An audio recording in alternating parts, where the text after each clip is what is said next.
Hello everyone, you are all welcome back to our channel. You are welcome. Good morning, good afternoon, good evening, depending on where you are watching this video from. Guys, in this channel we bring out amazing video, wonderful video, interesting videos.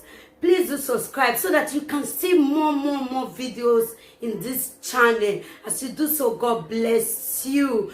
Okay guys, I'm going to leave you to watch this video. Please do comment down below according to the video. As you do so, God bless you. So guys, I leave you. Please watch this video till the ending and see you all in my next video. Bye guys. Thank you all.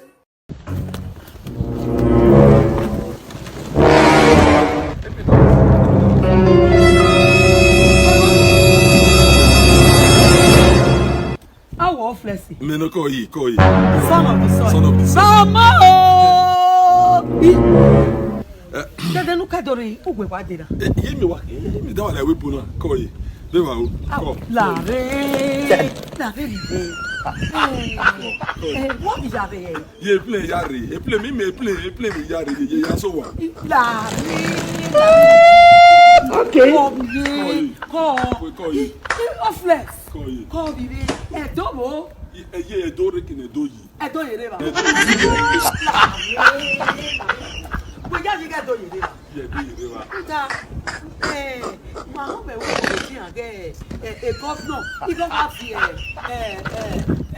air condition one le o pa dia be. Ye edore ba ni air condition eri kan yi ko. Ita ni meta go. Call me gbe na hun call me Ye na ya gbiwe. Ye yen na ya ye mi gbiwe we coronavirus do ya so wa. COVID-19 o pa gbe lebo. E me da ke na re. Ye bo kina. Ọmọ náà mọ̀ ẹ kí àbíkọ ọ̀yẹ́rẹ́ ẹ̀kẹ́ náà jẹ́. Oje la wo ẹ kí àbíkọ yẹrẹ do me da wa se na e me da se we bo na we ki me so wa.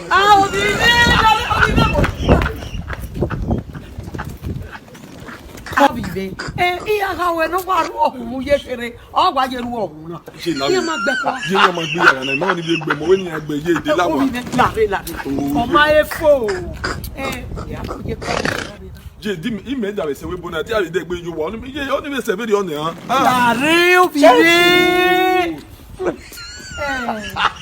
ẹgbẹ́ náà mo gbẹ mú rẹ ọ̀nà ẹ̀dá kí yájẹ́ tó. Ṣé ìyá ayẹ̀ tó ṣe ìdíje wẹ́ sí mo bọ́ ó ní agbé wọn náà pẹ́ẹ́nì mẹ́rin ṣe fẹ́ ṣe ìdí pa náà.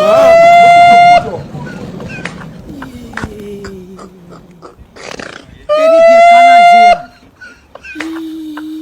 Ọmọ kan náà wà wọ́n fò. Ọ̀nà ẹ̀gíjẹ́ Nàìjíríà. Àjíjẹ́ tó. Ọmọ ayò. Ọmọ ìyàdó.